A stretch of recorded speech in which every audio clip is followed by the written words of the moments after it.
Welcome. My name is Debra Louise, and I am sitting here with Allison Stillman. She is an author, teacher, aromatic alchemist, and entrepreneur. Today she's going to speak with us about the winter solstice. So we're going to listen to what she would like to share with us. Thank you. Thank you so much for having me here, and welcome to all of you that are viewing this today. I've been following the equinoxes and solstices for about 30 years now and celebrating them and honoring them, and I feel like they are a really important measure of where we are, not only individually but collectively, and also the elements as well. If you notice, everything in nature has a cycle and a rhythm to it.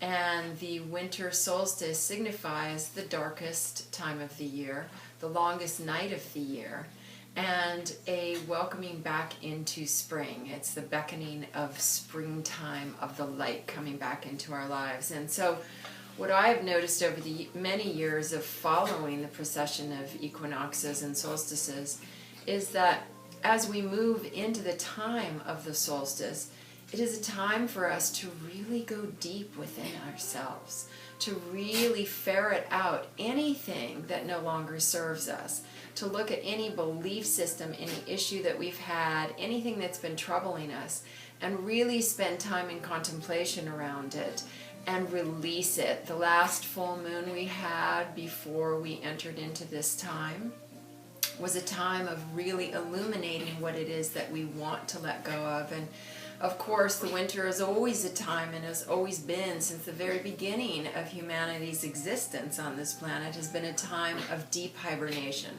of really going inside and honoring who we are and staying with the darkness and sleeping longer and not socializing and being out in the world as much. And so I think it's a really great time for us all to kind of get back to that rhythm, that cycle of life that allows us to slow down a little bit and to honor our feelings and honor all the things that are happening inside of us and the beliefs that we've been working with, or any of the challenges that have come up through the year.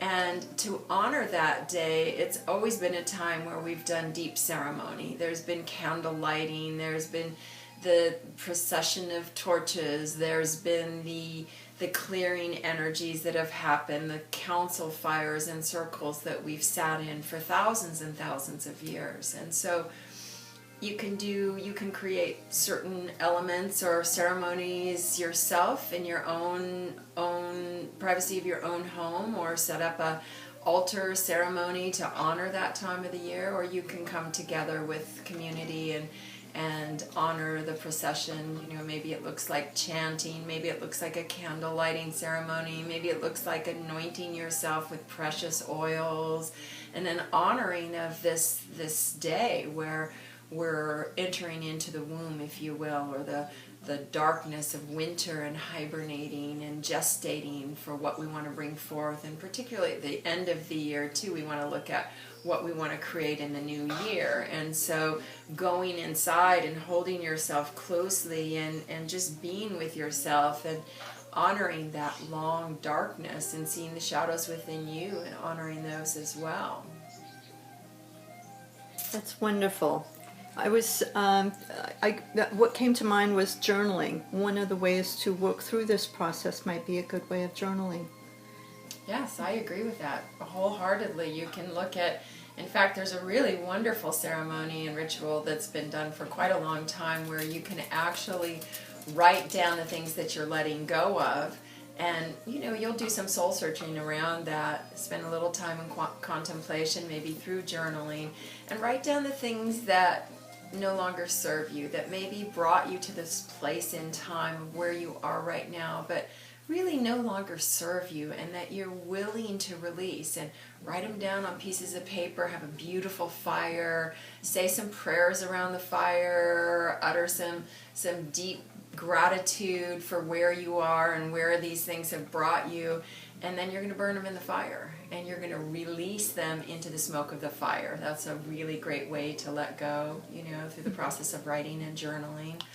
Also, you can also bury them. That's another really great way. If you don't have a fire pit, you don't have a big bonfire that you can throw them into, you can burn them in a small little dish and then bury the ashes in your yard. That's a great way to release. Also, taking the pieces of paper and cutting them up into little shreds and just putting them in little pieces and then burying them is another way to release anything that you're letting go of as you move into this period of hibernation, and planting seeds for what the new you wants to manifest and what the new you looks like, and the transformation of who you are becoming as you start to move back into the light again and bringing forth ideas and visions and creations of what it is that you want to manifest in this new time of approaching light as spring starts to come around again.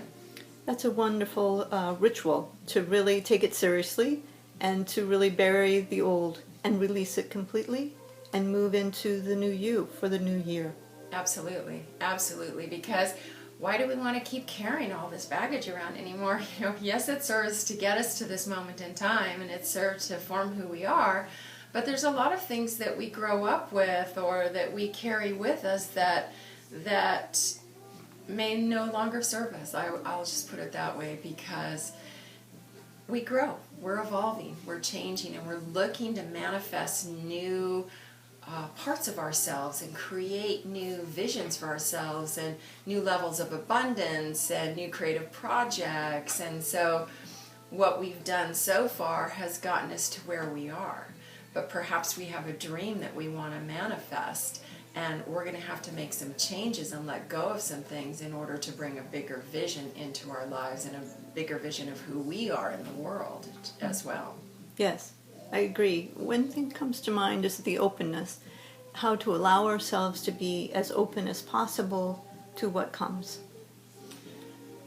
I have a great story that I'll share that I think really illustrates a way to look at this. So along the lines of what we're talking about releasing and letting go of old things, I was traveling with a spiritual teacher a number of years ago, probably 20, 25 years ago, and I was going through some things at that time, and I remember one night not wanting to be around him because I was really emotional and a lot of tears, and didn't want to have him feel what I was going through, because he was very intuitive and could read people and what was happening for them. And so I remember going back to my room thinking I'd snuck by his room and he didn't know what was happening, and I went to my room and he was sitting there waiting for me, and he just took me in his arms and he said, "Okay, I want you to cry. I want you to really cry. I want you to just get it out, and I want you to sob, and I want you to make noise, and I want you to breathe, and I want you to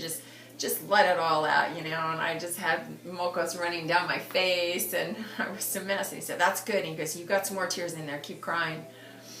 And at the end of it, he said, "All of this occupies space inside of you that could otherwise be filled with love.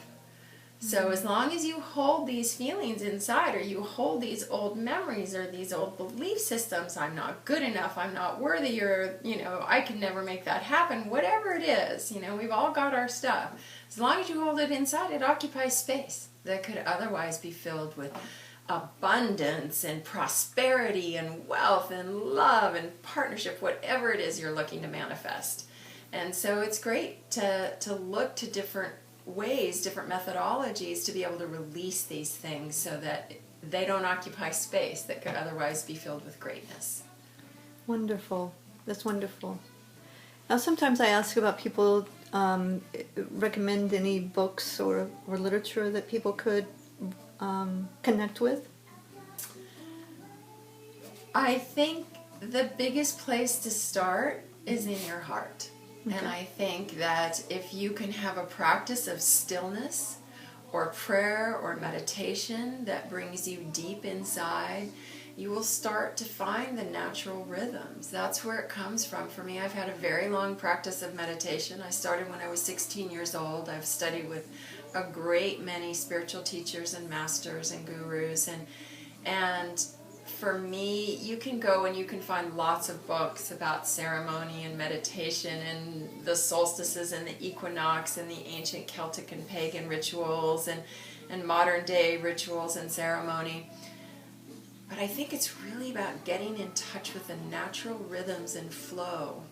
And we're connected. We're made out of the earth and the fire and the air and the water, and those are the things that circle and cycle around us all the time. That's what the equinoxes and solstices are about. They're about weather and earth and fire and light and dark, and so if we get in touch with those natural cyclical rhythms within us, we'll start to be in touch with the earth rhythms and cycles. And the more in flow we can be with that, the more in flow our lives will be. That's wonderful. So also, people who will look at this on my website will be people that are new to the idea of meditation. So are there any suggestions about for newbies?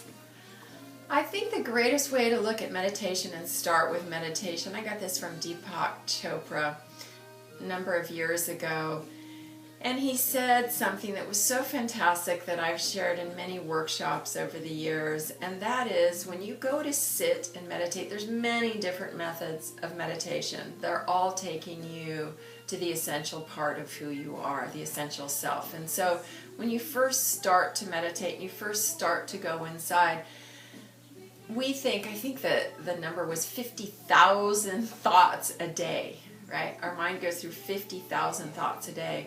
And so when you first sit to meditate, everyone says, well, just be still and go inside. Well, that's not how it works, right? You get still and you go inside, and the mind's going, well, wait a minute, the dog needs to be fed, the dog needs to be walked.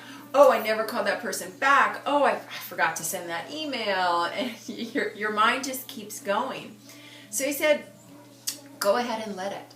Your first few times, just let it run. Let all of the thoughts come up and let them just keep rambling along.